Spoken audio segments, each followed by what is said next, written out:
So the breath acts as a link between the physical body and our emotions. So every breath we take creates a physiological response from cellular respiration to a change in blood pH. Anxiety and stress can inhibit your ability to pursue your personal goals.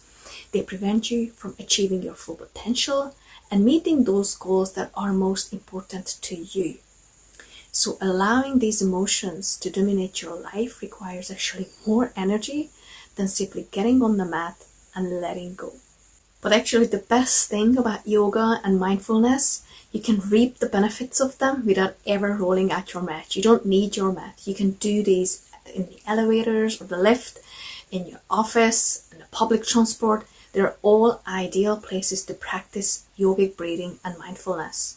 So you can see a couple of poses here. I'll lean over here so you can see some poses that you can practice anytime. So how do you prioritize managing stress to safeguard your health and well-being in our fast-paced world?